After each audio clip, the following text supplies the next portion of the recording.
करीब 1 साल की एक छोटी सी बच्ची लगातार रो रही थी। रोते रोते काफ़ी देर हो जाती है। उसके बाद उसके रोने की आवाज़ें उसकी माँ तक तो पहुंच नहीं रही थी, लेकिन मकान मालिक तक ज़रूर पहुंच जाती हैं। मकान मालिक भी ये कहने लगता है कि कितनी लापरवाह माँ है कि बच्ची इतनी देर से रो रही है, लेकिन वो उसे छुपा नहीं रही है। आखिरकार वो बच्ची की रोती हुई आवाज़ को सुनने के बाद मकान मालिक जब उस बच्ची के पास पहुंचता है तो उसकी माँ को ढूंढना शुरू कर देता है। दरअसल जो बच्ची की माँ है वो एक पुरुष के साथ आपत्तिजनक स्थिति में थी। मकान मालिक ने जब ये बात देखी तो उसे बहुत ज़्यादा अटपटा लगा, बहुत बुरा लगा। हालांकि उस बच्ची की माँ को भी ये बात पता चल गई थी कि मकान मालिक ने अपनी आंखों से वो सब कुछ देख लिया है जो शायद नहीं देखना चाहिए था। आखिरकार उसने मकान मालिक को शांत करने की कोशिश की, उसके हाथ पैर जोड़े, लेकिन मकान मालिक शांत नहीं हुआ, बल्कि उसके पति को सीधा फ़ोन मिलाया और पति से कहा कि तुम्हारी पत्नी को मैंने किसी दूसरे गैर मर्द के साथ आपत्तिजनक स्थिति में देखा है। तुम अपना घर बिगड़ते हुए बचा सकते हो तो बचा लो। जब मकानिक मालिक ने ये बात कही तो उसके पति ने बात सुनने के बाद अपनी पत्नी को डांटा, फटकारा और उसे किसी तरकीब से कसम दिलाई कि अब भविष्य में ये जो गलती हुई है फिर से नहीं होनी चाहिए। आखिरकार पत्नी ने उस वक्त की जो खराब टाइम था उसको तो कसम धर्म किसी भी तरह से बात खत्म कर ली, लेकिन जब वक्त आगे बढ़ जाता है तो मौका पाते ही वो अपनी उस बच्ची को छोड़कर अपने उस प्रेमी के साथ भाग जाती है, फरार हो जाती है। पति अपनी पत्नी को लगातार ढूंढता रहता है, पुलिस के पास जाता है। पुलिस आखिरकार कड़ी मशक्कत के बाद लगभग 11 दिन के बाद उस लड़की को उसके पति जो की शिकायत पर ढूंढते हैं, तो 11 दिन के बाद आखिरकार वो महिला मिल जाती है। लेकिन मिलने के बाद अब यहाँ से पति के दिमाग में कुछ ना कुछ ऐसा चल रहा था कि ये मानेगी नहीं, अपने प्रेमी के साथ जाती ही रहेगी। इसलिए वो इससे अलग होने के लिए साल 2021 में तलाक की अर्जी देता है। लेकिन एक बार फिर से वो महिला ऐसा नाटक रचती है कि फिर से वो अपने पति के साथ रहना शुरू कर देती है। काश उसने उस दिन यानी कि साल 2021 में अपने पति से तलाक ले लिया होता तो आज सोशल मीडिया पर, हर प्लेटफॉर्म पर, हर जगह, चाहे वो टीवी हो, चाहे न्यूज़ चैनल हो, चाहे वो सोशल मीडिया के अलग अलग प्लेटफॉर्म हो या प्रिंट मीडिया के अखबारों में, ये कहानी, ये खबर ना चलती, ना छपती, ना लोग जानते कि एक पत्नी ने अपने पति को मारकर, काट कर उसको ड्रम के अंदर पैक कर दिया। आज की इस कहानी के माध्यम से जानने की कोशिश करते हैं कि ये कैसे मिले, कैसे कत्ल हुआ और आगे क्या होगा। आदाब, नमस्कार, सत श्री अकाल। मैं उस्मान सैफी। आज की जो सच्ची घटना मैं आपको सुनाने जा रहा हूं, ये सच्ची घटना है उत्तर प्रदेश के जिला मेरठ का एक थाना लगता है ब्रह्मपुरी, और ब्रह्मपुरी थाना क्षेत्र का एक इलाका है इंदिरा नगर मास्टर कॉलोनी। दरअसल यहां पर एक महिला जिसकी उम्र लगभग उस वक्त रही होगी 25 साल के आसपास, और नाम उसका मुस्कान रस्तोगी होता है। वो अपने पति यानी कि सौरभ राजपूत से कहती है, सुनते हो, मैं एक प्रोग्राम में, एक कार्यक्रम में जा रही हूँ। आपको शायद सुनकर आश्चर्य होगा कि मुझे एक व्हाट्सएप के ग्रुप में शामिल किया गया है, और उस व्हाट्सएप के ग्रुप में जब कक्षा 8 तक की हमने पढ़ाई की थी उसमें वो छात्र छात्राएं भी मौजूद हैं। आज उन्होंने शॉप्रिक्स मॉल मेरठ में ही एक पार्टी रखी हुई है, मुझे उस पार्टी का हिस्सा बनना है। लेकिन मैं सोच रही हूँ कि आखिरकार इस पीहू का क्या करूँ। पीहू को अगर तुम कहो तो मैं इसे इसकी नानी के घर पर छोड़ आऊँ। जैसे ही सौरभ राजपूत ने ये बात सुनी, उसने कहा कि मुझे कोई ऐतराज़ नहीं है, वैसे भी मुझे ड्यूटी पर यानी कि काम पर जाना होता है। दिल्ली रोड एक प्लाईवुड की दुकान पर वो काम करता था। पत्नी घर पर अकेली रहती थी और साथ में उसकी एक बच्ची है जो अभी कुछ ही महीनों की थी। आखिरकार उसने पति से बातचीत की। पति से बातचीत करने के बाद अपनी बेटी को नानी के यहाँ छोड़ देती है, और नानी के यहाँ छोड़ने के बाद सीधा शॉप्रिक्स मॉल पहुँच जाते हैं। वहाँ जाकर देखते हैं तो कई ऐसे छात्र और छात्राएं थे जो कक्षा 8 तक उसके साथ पढ़े हुए थे। हालांकि उस लड़की की जो पढ़ाई लिखाई थी वो 9वीं तक थी, क्योंकि 9वीं में वो फेल हो जाती है, और फेल होने के बाद वो आगे पढ़ाई नहीं करती है। लेकिन साल 2019 में अचानक ही एक व्हाट्सएप का ग्रुप बनाया जाता है, और व्हाट्सएप के ग्रुप में जब वो शामिल हो जाती है तो वो बहुत ज़्यादा खुशी महसूस कर रही थी कि आखिरकार पुराने दोस्तों से मुलाकात जो होगी, क्योंकि रोज़ चैटिंग होती थी, बातचीत होती थी। वक्त आगे बढ़ता है, शॉप्रिक्स मॉल में पहुंच जाते हैं, और वहां जो उसने अपनी आंखों से देखा उसको एक दोस्त दिखाई देता है। नाम उसका सौरभ शुक्ला होता है, जो कि ब्रह्मपुरी थाना क्षेत्र का निवासी होता है। उसको देखकर वो देखती रह जाती है। अब यहाँ से जो सौरभ नहीं बल्कि साहिल शुक्ला जो होता है, साहिल शुक्ला जो कि उसका एक 8वीं क्लास तक का फ्रेंड होता है, मुस्कान रस्तोगी का, उससे जो बातचीत होती है तो ये दोनों एक दूसरे के बारे में पूछते हैं, बातचीत करते हैं, बताते हैं कि आखिरकार फिलहाल उनके भविष्य में क्या चल रहा है। तो ये लड़का जो होता है साहिल शुक्ला, वो कहता है कि उसने उसी स्कूल से 12वीं की पढ़ाई करने के बाद वो बीटेक की पढ़ाई करता है और इंजीनियरिंग की तैयारी कर रहा है। हालांकि फ़िलहाल वो सीए बनना चाहता है, उसी की उसमें तैयारी में जुटा हुआ है। जैसे ही ये साहिल शुक्ला अपने बारे में बताता है तो सामने जो लड़की होती है, नाम उसका मुस्कान रस्तोगी होता है। मुस्कान रस्तोगी जब बताती है तो वो कहता है कि तुम्हारी अपनी क्या कहानी है। वो कहती है कि मेरे नाना जी यानी कि ब्रह्मपुरी में रहते हैं और ब्रह्मपुरी में रहने के दौरान ही वहाँ पर एक महिला आया करती थी जिसका नाम रेनू होता है। वो अपने बच्चों की कुंडली वगैरह बनवाने के लिए आया करती थी। तो इसी बीच में एक लड़का आया करता था और उस लड़के का नाम सौरभ राजपूत होता है। सौरभ राजपूत से उसकी दोस्ती हो जाती है और दोस्ती के बाद वो दोनों आपस में इस कदर एक दूसरे के प्यार में चले जाते हैं कि शादी करने का फैसला ले लेते हैं। हालांकि जो उस लड़के के पापा हैं जिसका नाम मुन्ना लाल है और माँ रेनू, भाई बबलू, बहन शिवानी, ये परिवार तैयार नहीं था। लेकिन सौरभ राजपूत था कि उसने कहा कि शादी करनी है तो मुस्कान रस्तोगी से ही करनी है और किसी से नहीं करनी। उधर जो मुस्कान रस्तोगी होती है उसके पिता ज्वेलर्स के का काम करते थे, लेकिन उनके परिवार वाले भी तैयार नहीं होते हैं, जिनका नाम प्रमोद रस्तोगी होता है, भाई विशाल होता है और बहन परी होती है और माँ कविता रस्तोगी होती है। दोनों ही परिवार इस रिश्ते से खुश नहीं थे कि मुस्कान रस्तोगी और साथ ही सौरभ राजपूत आपस में शादी करें, विवाह करें। लेकिन जब इन दोनों ने जिद कर ली, जिद के आगे परिवार वाले टूट जाते हैं और आखिरकार साल 2016 में इनकी शादी हो जाती है। 2015 में इनकी पहली मुलाकात हुई थी नाना के घर पर। ये लड़की अपने नाना के यहाँ अक्सर आया करती थी, जाया करती थी। इसी बीच में पता चलता है कि उस लड़के की मर्चेंट नेवी में नौकरी लग जाती है और वो लंदन चला जाता है। घर वाले इस बात को लेकर, इस रिश्ते को लेकर खुश तो थे ही नहीं, इस लड़की से ज़्यादा तवज्जो देते नहीं थे और लड़की भी कहीं ना कहीं इनसे दूरियां बनाना शुरू कर देती है। आखिरकार वो लड़का 1 या 1.5 साल ही लंदन में नौकरी कर पाता है। उसे आखिरकार नौकरी छोड़कर वापस अपने घर आना पड़ता है, अपने परिवार से अलग रहना पड़ता है, क्योंकि परिवार ने इस रिश्ते से खुश नहीं थे और इसको बेदखल कर दिया था। अब इसके बाद ये लड़का अपनी पत्नी के साथ अलग रहने लगता है और धीरे धीरे करके वक्त आगे बढ़ रहा था। दिल्ली रोड एक प्लाईवुड दुकान थी, उस दुकान में वो काम करना शुरू कर देता है। घर में पत्नी होती है और साल 2019 में उसको एक बेटी भी पैदा हो जाती है। और जब बेटी पैदा होती है तो इस घर में अब 3 सदस्य हो जाते हैं। मुस्कान रस्तोगी का मन अक्सर बेटी के साथ गुजरता था और जो उसका पति होता है सौरभ राजपूत, वो दुकान पर नौकरी किया करता था। इसी तरह से वक्त आगे बढ़ता है। साल 2019 में एक व्हाट्सएप का ग्रुप बन जाता है और व्हाट्सएप के ग्रुप में ही ये अपनी दोस्ती इनकी हो जाती है और ये कहानी उसने अभी अपने दोस्त को सुनाई थी। इधर तो वो लड़का रहता है दुकान पर, इधर प्रेमी ये बन जाता है। प्रेमी इसलिए बन जाता है क्योंकि दोनों अक्सर आपस में बातचीत करना शुरू कर देते हैं, चैट करना शुरू कर देते हैं और अपने सुख की दुख की ये बातें जब लगातार चलती रहती हैं तो ये मौका पाते ही इनको जब भी मौका मिलता था तब किसी न किसी बहाने से वो यहाँ से निकल जाया करती थी। और यही कारण था कि एक दिन बच्ची रो रही थी और रोते रोते इस घर के अंदर मकान मालिक आ जाता है और मकान मालिक ने अपनी ही आंखों से इस मुस्कान को उसके प्रेमी यानी कि साहिल शुक्ला के साथ आपत्तिजनक स्थिति में देख लिया था। ये बात उसने सौरभ राजपूत को बताई और सौरभ राजपूत ने जब इसका विरोध किया तो पत्नी ने कोई बहाना करके अपने पति को आखिरकार मना ही लिया। लेकिन बात तब ज़्यादा बिगड़ जाती है जब करीब 5 साल पहले की ही बात है अब से। तो जब ये मौका मिलता है तो ये मुस्कान इस साहिल के साथ गुड़गांव की तरफ निकल जाती है। अब गुड़गांव में लगभग 11 दिन तक रहते हैं। आखिरकार पुलिस इन्हें ढूंढ के ले आती है। जब इनके खिलाफ एफआईआर दर्ज होने वाली थी तभी इसी बीच में लड़की ने साफ साफ बोल दिया कि मुझे अपने पति के साथ जाना है, मुझे अपने प्रेमी के साथ बिल्कुल भी नहीं जाना। और जब मामला कहीं बदनामी ना हो इसलिए मामला दब जाता है और पुलिस इसमें एफआईआर दर्ज इसलिए नहीं करती है क्योंकि परिवार वाले नहीं चाहते थे। लेकिन परिवार वाले ये जान चुके थे कि मुस्कान का संबंध इस लड़के से हो चुका है, इस लड़के के यानी कि साहिल शुक्ला के बहुत ये करीब पहुंच चुकी है। और इसी तरह से वक्त फिर आगे बढ़ने लगता है। साल 2023 आता है और ये कोशिश कर रहा था कि एक बार फिर से इस देश से कहीं बाहर नौकरी मिले, तब जाकर उसको लंदन के अंदर ही एक मॉल के अंदर उसे जॉब मिल जाती है और वो जॉब करने के लिए साल 2023 में यहाँ से चला जाता है। अब यहाँ पर सिर्फ जिसकी पत्नी होती है मुस्कान अकेली रहती है अपनी बेटी के साथ और वो अपने ना तो ससुराल में रहना चाहती है ना ही अपने मायके में रहना चाहती है। हालांकि मायके वालों ने कोशिश की थी कि वो या तो ससुराल में रहे या फिर मायके में रहे, इस तरह से अकेले बिल्कुल न रहे, क्योंकि उसको आज़ादी पसंद थी। और आज़ादी इसलिए पसंद थी क्योंकि उसका जो प्रेमी होता है इसका नाम साहिल शुक्ला होता है, कभी कभार उसको आना जाना होता ही था। आखिरकार वक्त का पहिया आगे बढ़ रहा था। वो लड़का सौरभ राजपूत लंदन चला जाता है 2023 में। उसका 2 साल का वीज़ा था और ये जानती थी कि इसका वीज़ा कब ख़त्म हो रहा है, कब वो अपना वीज़े को रिन्यूअल कराने के लिए ज़रूर आएगा। ये 22 फरवरी 2025 की बात है।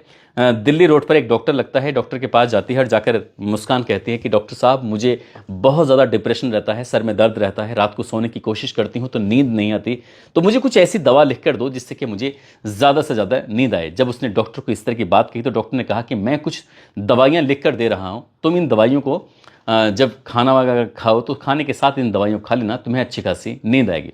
अब मुस्कान ने इन दवाइयों का इस्तेमाल करने के लिए अपने लिए नहीं बल्कि अपने पति के लिए, क्योंकि उसको मालूम था ये 22 तारीख को डॉक्टर के पास जाती है, और इसी बीच में जो उसे मौका मिलता है, तो मौका मिलते ही इसने ऑनलाइन ब्लीच का ऑर्डर कर दिया था। वो भी 10 किलो ब्लीच का ऑर्डर किया था, ताकि उसे भविष्य में इस ब्लीच का कुछ काम इससे लेना था, कुछ साफ सफाई से करनी थी, कुछ गंदगी को दूर करना था। आखिरकार जो उसका पति होता है सौरभ राजपूत, वो लंदन से 24 फरवरी 2025 को घर आता है, और जब घर आता है तो अगले ही दिन यानी कि 25 फरवरी को उस मुस्कान का बर्थडे होता है, और इसने अपने जो प्रेमी है उससे बातचीत करती थी। लेकिन हैरान करने वाली बात यह है कि उसने स्नैपचैट पर 3 आईडी बनाई हुई थी।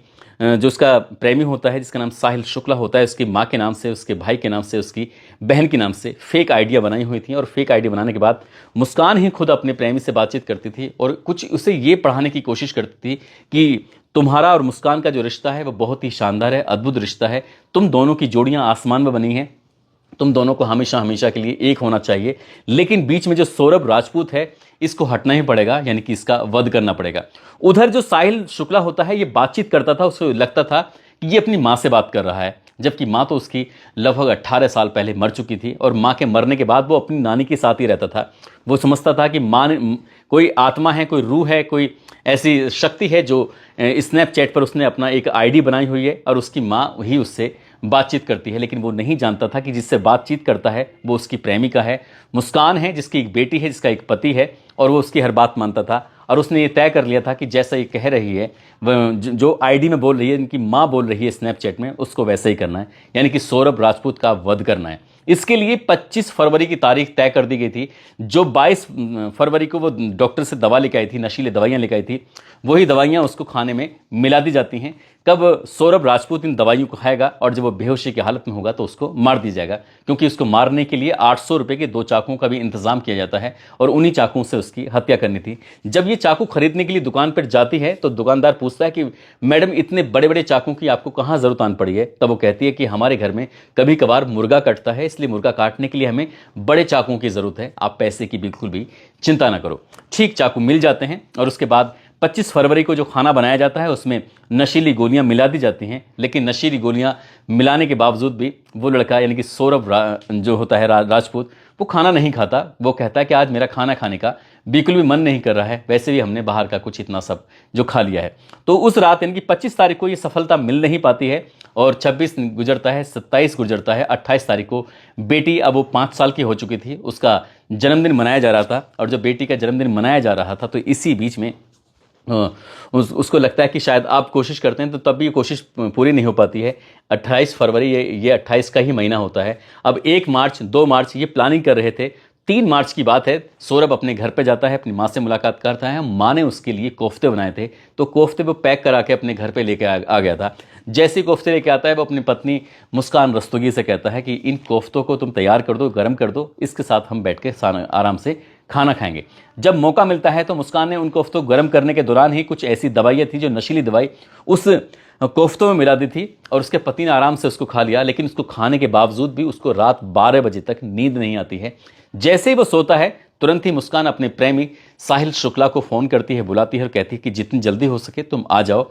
जब वो रात को 1 बजे के आसपास पहुंचते हैं तो उस वक्त वो सोया हुआ था, और इसी बीच में वो उसके सीने पर बैठ जाती है, उसको चाकू दिया जाता है। और जब वो चाकू उसको कहा जाता है कि इसको ज़ोर से मारना है, वैसे भी तुम्हें सब कुछ पता है कि इसका वध करना है, इसको ख़त्म करना है, कि इन दोनों की बातचीत हो चुकी थी, ये आपस में मिल चुके थे।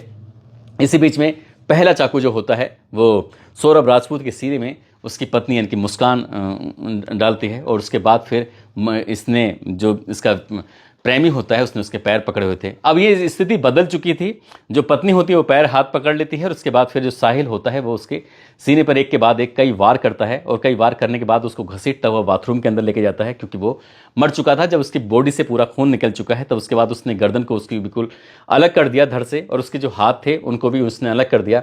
बाकी हिस्सा उसने बाथरूम के अंदर ही ऐसे ही पड़े रहने दिया, और जो उसके अंदर का ब्लड था वो निकलता चला जाता है। रात के लगभग जब 3 बज जाते हैं तो उसके हाथ जो पंजे होते हैं और सर जो होता है एक पॉलिथीन में रखते हैं, और इसके बाद फिर साहिल शुक्ला अपनी प्रेमिका को लेकर यहाँ से सीधा अपने घर पहुँच जाता है। रात को रुकते हैं बेड के नीचे, वो उनसे थैली को रख देता है, और इनका मकसद कुछ इस तरह से था कि जब मौका मिलेगा तो इस थैली को वो कहीं बाहर दूर फेंक देंगे और शरीर के बाकी हिस्से भी ऐसे टुकड़े कर करके इधर उधर फेंक देंगे, लेकिन उन्हें लगता है कि शायद इसमें मौका नहीं मिल पाएगा या फिर ये इसमें कामयाबी नहीं मिल पाएगी। इसी तरह से वो पूरा जैसे दिन निकलता है वो इधर उधर घूमता रहता है, लेकिन उसे कहीं फेंकने का मौका ही नहीं मिल पाया। इसलिए वो अपने सर, जो उसका सर होता है सौरभ राजपूत का सर, वापस लेकर जाता है, हाथ भी वापस लेकर जाता है। अपनी प्रेमिका से कहता है कि स्थिति बहुत भयानक है, हम इसे फेंक नहीं सकते, हमें प्लान बदलना पड़ेगा। और प्लान बदलने के बाद फिर मुस्कान जो होती है वो एक ई रिक्शा पकड़ती है और मेरठ की जली कोठी के पास पहुंचती है। जली कोठी के पास जाने के बाद एक सैफुद्दीन की दुकान होती है, वहां पर एक लड़का फरमान काम कर रहा था। फरमान के पास जाती है, जाकर कहती है कि भैया हमें कोठी के अंदर यानी कि हमें एक ऐसा बड़ा सा ड्रम चाहिए जिसमें हम अपने गेहूं रख सकें। तो उसने ये भी पूछा था कि मैडम अभी तो गेहूं का सीजन शुरू भी नहीं हुआ है। तो वो कहती है कि मुझे चाहिए, आप मुझे बड़ा सा ड्रम दे दीजिए। वो कीमत बताता है 1100 रुपये। इसने कोई मोल भाव नहीं किया और 1100 रुपये सुबह 9 बजे, यह है 4 मार्च 2025 की सुबह 9 बजे के आसपास, फरमान को 1100 रुपये थमाती है। उसका यहाँ से ड्रम लेती है। ड्रम ले जाने के बाद सीधा घर रखती है। उसके बाद फिर बाजार से ही वो सीमेंट और डस्ट खरीदती है और डस्ट खरीदने के बाद घर पहुँचते हैं। और अभी तो शरीर के सिर्फ जो हिस्से थे दोनों हाथ अलग अलग हो जाते हैं, 2 हिस्से, ये एक हिस्सा धड़ का और एक हिस्सा गर्दन का। 15 टुकड़ों के बारे में बात चल रही है, कहीं बात चल रही है कि उसके 4 टुकड़े किए गए थे। उसके बाद उसके शरीर को उस ड्रम के अंदर डाला जाता है। जो डस्ट और सीमेंट लाए थे उस डस्ट और सीमेंट को उसके अंदर घोल कर इसके पूरी तरह से पैक कर दिया जाता है। और पैक करने के बाद यहाँ से फिर एक अपना बैग भी पैक करते हैं, क्योंकि जब ये लड़का इनके सौरभ राजपूत आता है तो अपनी पत्नी को 1 लाख रुपए की रकम देता है, कुछ पैसे वो अपने परिवार को देता है। ऐसी जानकारी मीडिया के माध्यम से मिल रही है। यहाँ से एक गाड़ी करते हैं, गाड़ी करने के बाद ये सीधा शिमला जाते हैं। शिमला जाने के बाद ये पहुँच जाते हैं मनाली, फिर कसोल, यहाँ रुकते हैं। जब तक इनके पास पैसे थे तब तक तो ये इधर उधर घूमते रहते हैं और जैसे इनके पैसे ख़त्म होते हैं तो वापस ये हिमाचल प्रदेश से पहुँच जाते हैं मेरठ। और मेरठ आने के बाद इनकी 17 मार्च 2025 की रात लगभग 10 बजे के आसपास ये घर पहुंचते हैं। तो ये लड़की अपने माँ से वीडियो कॉल पर बातचीत कर रही थी और बातचीत करने के दौरान इसने कहा कि माँ बहुत भयानक, कुछ बहुत बुरा हो चुका है। वो पूछते हैं कि क्या हुआ। वो बताती है कि इस सौरभ के ही परिवार वालों ने इसका कत्ल कर दिया है, इसको मार दिया है। लेकिन जब ये बात इसके पिता सुनते हैं तो पिता कहते हैं कि जो भी बातचीत है वो यहाँ के बताओ आखिरकार क्या बात है। तब वो अपने घर जाती है, अपनी मायके जाती है, अपने पिता को, अपनी माँ को पूरी कहानी बताती है। माता पिता को कहानी पर यकीन इसलिए नहीं होता क्योंकि उन्होंने एक ही सवाल पूछा था कि जब वो मारने के लिए आए थे तब तुमने ज़ोर ज़ोर से शोर क्यों नहीं मचाया, चीखी क्यों नहीं, चिल्लाई क्यों नहीं, इसलिए अपने पति को तुमने बचाने की अपनी तरफ से कोशिश क्यों नहीं की। इसका उस पर कोई सटीक जवाब नहीं था और उन्होंने कहा कि जो बात तुमने मुझे बताई है यही बात थाने में बतानी है। 18 मार्च 2025 को ये ब्रह्मपुरी थाने में जाते हैं अपनी बेटी को लेकर और पुलिस वालों के सामने कहते हैं कि कुछ इस तरह की बात बता रही है। जब पुलिस वालों ने उसे सख्ती से पूछा तब उसने पूरी कहानी बताई कि उसने अपने पति को प्रेमी के साथ मिलकर मारकर उसकी हत्या कर दी है और उसके शव को एक ड्रम के अंदर सीमेंट से पैक कर दिया है। अब वो उसी के अंदर है। जैसे पुलिस वाले उस ड्रम को उठाते हैं, हालांकि इन्होंने जब ये शिमला यानी कि मनाली वगैरह से जब वापस लौट कर आए थे तब 4 मजदूरों से इस ड्रम को उठवाने की कोशिश भी की थी, लेकिन वो ड्रम उठा नहीं पाए थे और ये कहानी बना नहीं पाए, उसे फेंक नहीं पाए। इसलिए मजबूरी में वो अपने माता पिता को ये कहानी नहीं गढ़ना चाहते थे, लेकिन वो कहानी ज़्यादा देर तक टिक नहीं पाई और पुलिस ने इस घटनाक्रम का खुलासा जब किया। ये मामला सोशल मीडिया पर इस कदर वायरल होता है तो लोगों को यकीन नहीं हो रहा था कि एक महिला आखिरकार जिससे प्यार किया था उसे कैसे मारती है और बचपन में एक लड़का जो साथ पढ़ता था उसे पाने की चाहत में वो आखिरकार ऐसा क्यों कर बैठती है। मीडिया में इंटरव्यू चलने लगता है और इंटरव्यू के दौरान ये पता चलता है कि जो लड़की की माता और पिता हैं वो बार बार कह रहे हैं कि हमारा अपनी बेटी से बिल्कुल भी प्यार नहीं है और हमारा दामाद इतना प्यार करता था उससे, इसको फांसी की सज़ा होनी चाहिए। इस तरह की फांसी की सज़ा की मांग भी करने लगते हैं और ये मामला तमाम तरह की बातें भी चलने लगती है। लड़के के परिवार वाले और भी कई तरह के आरोप लगा रहे हैं। हालांकि पुलिस अपने इस मामले को बड़ी प्रमुखता से जांच पड़ताल कर रही है। कई नई चीज़ के खुलासे भी हो रहे हैं। कहीं तंत्र मंत्र की बात आ रही है तो कहीं अंधविश्वास की बात आ रही है तो कहीं कुछ नया मामला आ रहा है। फिलहाल इस बच्ची की परवरिश या तो नानी या दादी करेगी और ये दादी भी और नानी के परिवार वाले भी ये सब जानते थे कि इस लड़की का यानी कि मुस्कान का किसी लड़के के साथ अफेयर चल रहा है। सब कुछ जानते हुए भी उस लड़की का इस लड़के से रिश्ता ख़त्म नहीं किया और ना ही प्रेमी से जोड़ने की कोशिश की। काश कि वो इस सौरभ से इस रिश्ते को ख़त्म करा देते तो शायद सौरभ की जान कभी नहीं जाती। इसमें कहीं ना कहीं माँ बाप का भी लापरवाही रही है और जो उसकी लड़की की माँ और बाप हैं उनकी भी कहीं ना कहीं लापरवाही रही है।